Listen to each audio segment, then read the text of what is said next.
The additive identity, zero vector. Welcome, everyone. So far in our study of vector algebra, we have spent quite a bit of time exploring the mechanics of vector addition, specifically looking at how we can combine vectors using both geometric methods, like the triangle law, and algebraic methods, using their components.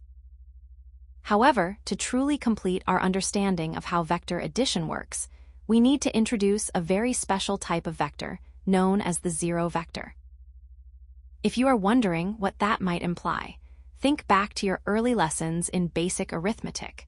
Just as the number 0 acts as a unique placeholder in regular addition, the zero vector plays a similarly fundamental role in the world of vectors. In the next few slides, we will dive into exactly what this vector looks like and how it functions. Understanding the zero vector.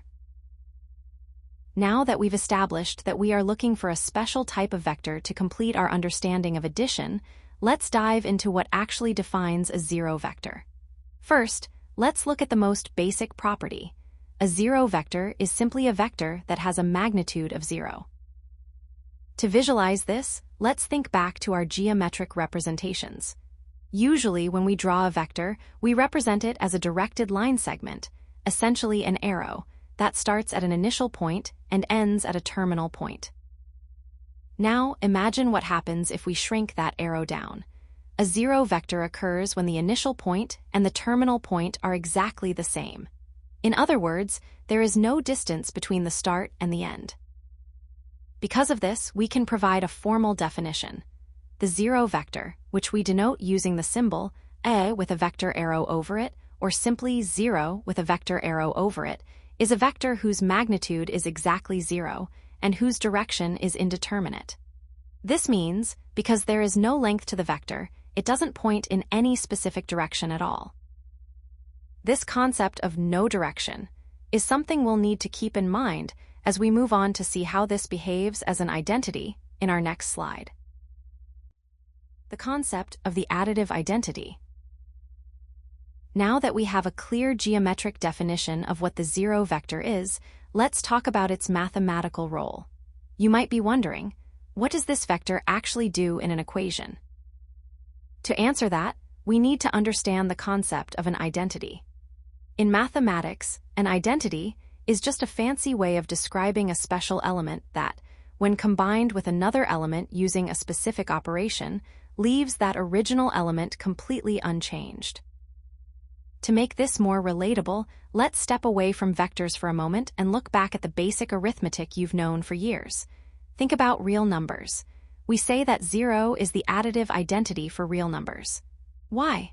Because if you take a number like 5 and add 0 to it, the result is still just 5. The number remains unchanged. Now, let's bring this concept back into our current topic of vector algebra. Just like 0 works for regular numbers, the zero vector, which we denote with a 0 and an arrow on top, serves as the additive identity for vectors. This means that if you take any vector, let's call it vector A, and you add the zero vector to it, the resulting vector is simply the original vector A. It doesn't change the magnitude or the direction of your original vector. To put this into a formal mathematical expression that you can use in your calculations, for any vector A plus 0 vector equals vector A, and because the order of addition doesn't matter in this case, 0 vector plus vector A also equals vector A. As we move to the next slide, I'll show you a practical, real-world example of how this unchanging property works in terms of physical movement. Real-world example, net displacement. Now that we have established the formal definition of the zero vector, let's move away from abstract symbols and look at how this concept applies to the real world. To understand the zero vector in a practical context, I want you to consider the concept of displacement in physics. Let's walk through a specific scenario. Imagine a person walking in a straight line from point A to point B. To see how the additive identity works in action, let's look at a step-by-step breakdown of this journey. First, we have the initial movement. The person moves from point A to point B in vector notation. We represent this displacement as vector A, which is the vector from A to B. Next, we have a second movement, or rather, a lack of movement. After reaching point B, the person stands perfectly still for 5 minutes. Because there is no change in their position during these 5 minutes, the displacement during this interval is represented by the zero vector, which we denote as vector 0. Now, to find the total displacement for the entire duration, we simply need to add these two movements together. So, our calculation for total displacement is vector A plus vector 0. Finally, let's look at the result. Since the person did not move any further away from point B, their final position remains exactly at point B. Therefore, the total displacement remains just vector A. Mathematically, we express this as vector A plus vector 0 equals vector A. This perfectly illustrates the property we discussed in the previous slide.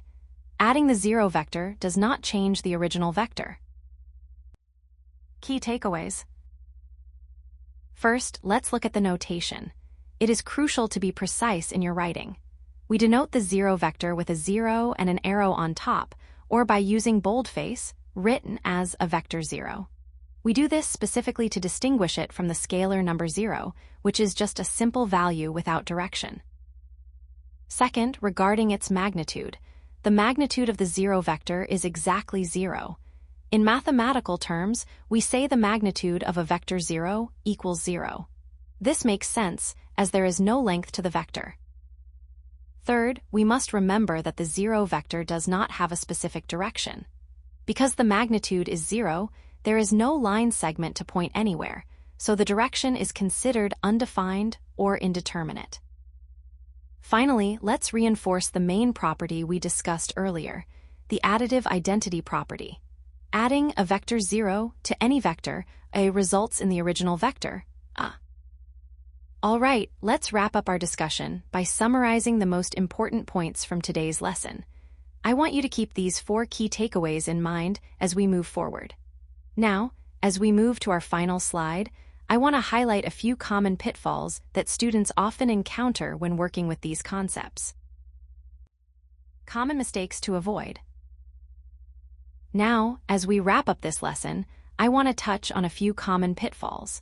Even though the concept of the zero vector seems straightforward, there are 2 specific mistakes that students frequently make when they first start working with vector algebra. First, let's look at mistake number 1, confusing the scalar 0 with the zero vector. You might see beginners writing, a vector A plus the number 0 equals vector A. Now, while the result looks correct, the notation is mathematically incorrect. As we discussed earlier when we talked about the additive identity, we are working within the realm of vectors. In vector algebra, you cannot add a scalar, which is just a simple number, to a vector. You can only perform addition between 2 vectors. So, always be careful to use the proper vector notation, with the arrow or boldface, to indicate you are adding the zero vector, not just the number 0. Second, there is mistake number 2. Assuming that the zero vector has a specific direction. It is very common to see students try to assign a direction to the zero vector, perhaps saying it points north or along the x-axis. However, as we learned in our definition on slide 2, because the magnitude of the zero vector is exactly 0, there is no length or displacement to actually point anywhere. Because there is no movement, the direction is simply undefined or indeterminate. Keep these 2 points in mind, and you will avoid the most common errors in vector addition.